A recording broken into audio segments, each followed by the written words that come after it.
ఈ చిన్న పిల్లను తన తండ్రి ఇంట్లో నుండి బయటకి గెంటేస్తాడు. అయితే ఈమెకి బాగా ఆకలి వేస్తుంది. అప్పుడు ఈమె ఒక లగ్జరీ రెస్టారెంట్లోకి వెళ్తుంది. ఆ రెస్టారెంట్లో ఉన్న ఐటమ్స్ అన్నీ ఆర్డర్ చేసి మొత్తం తినేస్తుంది. బిల్లు కట్టడానికి ఫేస్ రికగ్నిషన్ స్క్రీన్ దగ్గరకు వస్తుంది.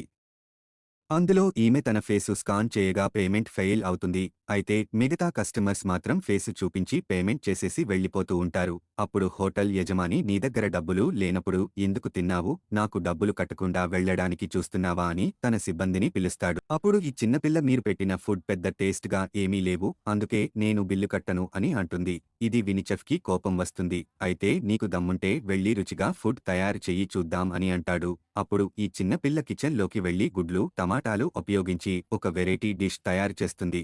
ఆ తర్వాత చెఫ్ ఈ ఫుడ్ టేస్ట్ చేసి దీనిని మించిన రుచి ఇంకేమీ ఉండదని అనుకుంటారు. అప్పుడు హోటల్ యజమాని ఈమెకు తన హోటల్లో హెడ్ చెఫ్‌గా ఉద్యోగం ఇస్తానని చెప్తాడు. కానీ ఈ అమ్మాయి నేను తిన్న ఫుడ్‌కు ప్రతిఫలంగా వెయిటర్‌గా పనిచేస్తాను అని చెప్తుంది. అయితే ఈమె ఫుడ్ సర్వ్ చేస్తూ ఉండగా చూసుకోకుండా కొంచెం ఫుడ్ అటుగా వెళ్తున్న చెడ్డ అమ్మాయికి అంటుకుంటుంది. దీనితో ఆ చెడ్డ అమ్మాయికి కోపం వచ్చి మోకాలుపై పడి నాకు క్షమాపణ చెప్పు అని అంటుంది. ఇంతలో ఈ చిన్న పిల్ల ధనిక తండ్రి తన కూతురుకు క్షమాపణ చెప్దాం అని వస్తాడు. ఎందుకంటే ఈమె తన పవర్స్ ఉపయోగించి జబ్బుపడిన ఇతని తండ్రిని బ్రతికిస్తుంది. అయితే ఈ హోటల్లో తన కూతురుకి ఇబ్బంది వచ్చిందని ఇతడికి తెలుస్తుంది. వెంటనే ఇతడు లోపలికి వచ్చి చూసేసరికి తన కూతురు ఆ చెడ్డ అమ్మాయిలను తన ముందు మోకాలు వేయిస్తుంది. మిగతా స్టోరీ కావాలంటే వీడియో లైక్ చేయండి.